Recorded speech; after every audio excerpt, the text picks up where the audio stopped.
What's an opinion that you have that you're not supposed to have in our society? I'll go first. I don't think we should have abortion, even if it's for life of the mother. Okay, now before you come at me with your pitchfork mobs, let me explain. The first thing you have to understand is that everyone who is pro-life genuinely believes that we are murdering kids every time an abortion is committed. And so it makes sense that we would not offer exceptions. We don't do that in real life. We don't offer exceptions. Well, it's okay to murder in this case, okay? So abortion, and here's the thing that everyone is lied to, it is absolutely never medically necessary to prevent a woman from dying to perform an abortion. Never, okay?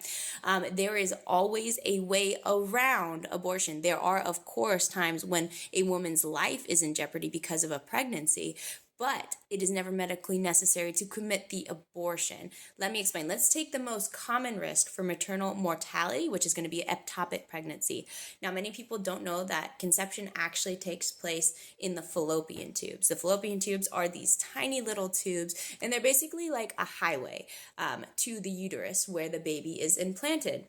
But sometimes things go wrong, and the baby is actually implanted in the fallopian tubes. And then things go more wrong because the baby starts to grow. And that's when the fallopian tubes, which again are tiny, will rupture. And that is when the mother starts to die. And the baby has zero chance of surviving an ectopic pregnancy in the fallopian tubes. We don't have the technology to implant them back into the uterus. I wish that we did, but we just don't. Okay.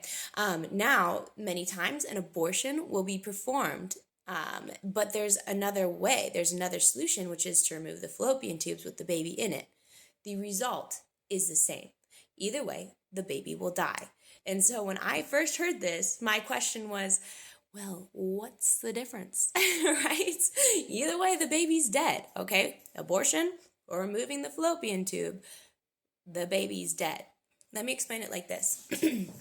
Let's say we went to the lake, okay, and I had a kid with me. And in the end, I start drowning and the kid starts drowning, and there's no way for me to save us both. I'm not a strong swimmer or whatever the circumstance is. If I try to save us both, we will just both die, okay? So that's the first option. That is the option of non-interventionalism, I guess, where you're just not doing anything, and so both the mother and the baby will die. That is obviously not a great option. The other option is for me to swim away, to understand that if I try to save that child, we're both going to die, and so I swim away. And the third option is for me to go over to the kid and put his head underwater and kill him myself, okay? That is very obviously the option of abortion, okay? See, when we remove the fallopian tubes, our intention is not to murder the kid. Our intention is to save the mom, okay? With abortion, abortion does one thing, and that is end a life, okay? That is always the end result of abortion every time that it is done, okay?